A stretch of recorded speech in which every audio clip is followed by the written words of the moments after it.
ইরানে যুক্তরাষ্ট্র ইসরায়েলের হামলার প্রতিবাদ জানিয়ে রাস্তায় তেহরানের বাসিন্দারা। তবে বিশ্বের বিভিন্ন দেশে বসবাসরত ইরানীয়দের মধ্যে সম্পূর্ণ বিপরীত চিত্র দেখা যাচ্ছে। ওয়াশিংটন তেল আবিবের হামলাকে স্বাগত জানিয়ে সরকার পতনের দাবি অনেকের। স্থানীয় সময় শনিবার জার্মানির বার্লিনের পটসডামার প্লাৎজ স্কয়ারে হাজারো প্রবাসী ইরানি নেচে গিয়ে উদযাপন করেন যুক্তরাষ্ট্র ও ইসরায়েলের হামলা। মার্কিন প্রেসিডেন্ট ডোনাল্ড ট্রাম্প ও ইসরায়েলি প্রধানমন্ত্রী বেনিয়ামিন নেতানিয়াহুকে ধন্যবাদ জানান তারা। অনেকের হাতে দেখা যায় থ্যাংক ইউ ইউএসএ লেখা প্ল্যাকার্ড। একই চিত্র দেখা যায় হামবুর্গেও। চোখে জল নিয়ে সমাবেশকারীরা একে অপরকে জড়িয়ে ধরেন। ইরানি নির্বাসিত নেতা রেজা পাহলেভির ছবি হাতে নিয়ে ইরান স্বাধীন করো বলে স্লোগান দেন তারা। কেউই যুদ্ধ চায় না, তবে ইরানের জনগণের জন্য স্বাধীনতা অর্জনের অন্য কোনো উপায় নেই। এটি শুধুমাত্র বহিরাগত হস্তক্ষেপের মাধ্যমে অর্জন করা যেতে পারে।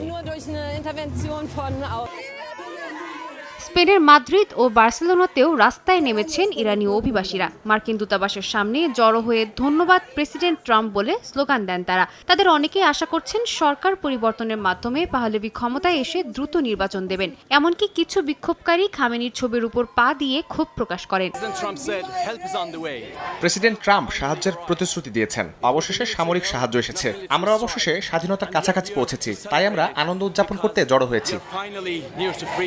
আন্দোলনকারীদের অনেকের দাবি ইরানের ৮০% মানুষ এই হামলায় আনন্দিত, কারণ তারা খামেনি সরকারের শাসনের অবসান দেখতে চান। শাসন পরিবর্তনের দাবিতে সমাবেশ হয়েছে আরও বেশ কিছু দেশে। লন্ডনের রাস্তায় ইরানের পতাকা হাতে গাড়িতে করে শোভাযাত্রা করেন ইরানীয়রা। আক্রমণকে স্বাগত জানান আয়ারল্যান্ডে বসবাসরত তেহরানের নাগরিকেরাও। সাদিয়া তাসনিম, সময় সংবাদ।